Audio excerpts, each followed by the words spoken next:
Imagine standing on your own porch, sipping your morning coffee, when suddenly 4 men in black uniforms storm up your driveway.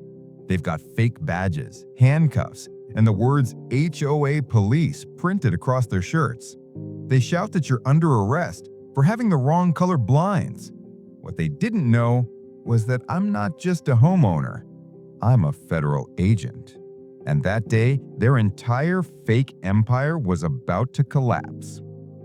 It was a Tuesday morning in late spring, one of those days where the sun glowed just right, the birds sang, and everything felt peaceful. I had taken some time off from my fieldwork, hoping to enjoy a quiet life in my suburban neighborhood. I bought this house 2 years ago, thinking it would be the perfect retreat. Big yard, quiet cul-de-sac, and supposedly one of the safest HOAs in the state? At least, that's what the realtor told me. But I should have known better, because in America, sometimes the real criminals don't live in the shadows. They run the HOA. That morning, I heard a pounding on my door. Not a knock, a police knock. When I opened it, 4 men stood there. They wore tactical boots, black pants, and tight shirts that said HOA Police in bold white letters. One of them even had aviator sunglasses and a fake badge clipped to his belt. "Step outside, sir. You're in violation of HOA Code 117, illegal blinds and unauthorized mailbox color." I almost laughed, but when I saw they had zip ties and radios, my instinct kicked in. These weren't just nosy neighbors. They were trying to play cops. The biggest guy stepped forward. "Sir, you're under HOA arrest. Hands behind your back. You're coming with us." Now, I've been in law enforcement for over 15 years. I've seen cartel bosses, bank robbers, and cyber criminals. But never in my life had I seen neighbors trying to fake an arrest over window blinds. I raised an eyebrow. HOA arrest?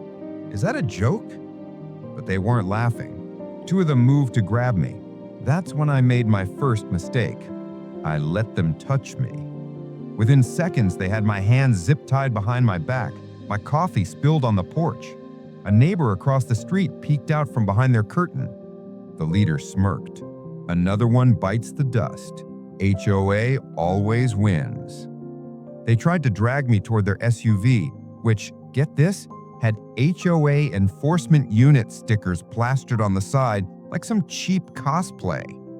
But here's the thing. I wasn't just a homeowner.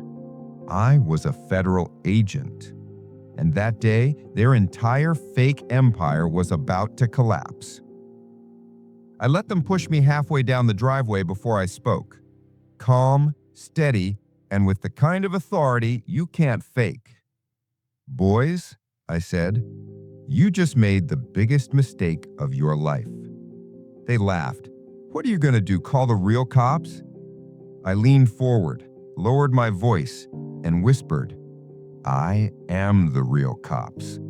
Their smirks disappeared. I pulled my ID from my back pocket because unlike them, I know how to move even when restrained. My FBI badge glinted in the sunlight. The entire mood shifted. The leader's face went pale. This is a misunderstanding. No, I said coldly. This is federal impersonation of law enforcement. Minimum 5 years, each. I broke free from the cheap zip ties with a simple twist of my wrist. Pro tip, never buy zip ties from the dollar store if you plan to impersonate cops. The HOA thugs panicked. 2 ran toward the SUV. The other stood frozen. I pulled out my phone, speed-dialed the local police chief, an old friend of mine. Within 10 minutes, 3 real squad cars rolled in, lights flashing. The HOA police tried to bluff. "This is HOA jurisdiction," they shouted. The actual cops just laughed as they slapped cuffs on them. But this wasn't just a dumb prank. It was bigger. I soon discovered the HOA board had been running a racket, using fake enforcement officers to intimidate homeowners, issue fake fines, and even steal property under the threat of bogus arrests. They thought they were untouchable. They didn't realize they had just tried to arrest an FBI agent on his own front lawn. Over the next 3 months, I ran a full investigation. We uncovered bank accounts stuffed with illegal HOA fees, forged legal documents, a private WhatsApp group where they bragged about harassing homeowners. And yes, the fake police unit was real. They had uniforms, vehicles, even fake IDs, all funded by HOA money. By the time I was done, we had enough evidence for federal charges: fraud, impersonation of law enforcement, racketeering, conspiracy. The HOA board president, Mr. Walters, who thought he was king of the neighborhood, was about to learn what a real courtroom looks like. Trial day came. The HOA board sat in their suits, smug as ever. Walters whispered to his lawyer, probably thinking money could buy him out. But then the prosecutor called me to the stand. I laid it all out. Every fake arrest, every forged document, every threat. The jury gasped when we showed photos of their fake HOA police unit. And when Walters tried to argue HOA has authority, I dropped the final bomb. HOA rules do not override federal law. But since you like playing cops, enjoy your next 15 years in federal prison. The jury didn't take long. Guilty on all counts.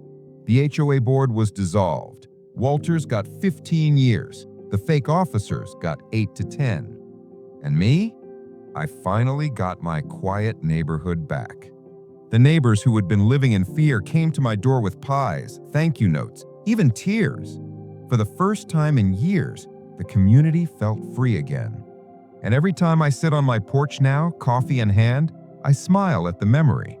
Because sometimes the best revenge is watching fake cops get taken away by real ones.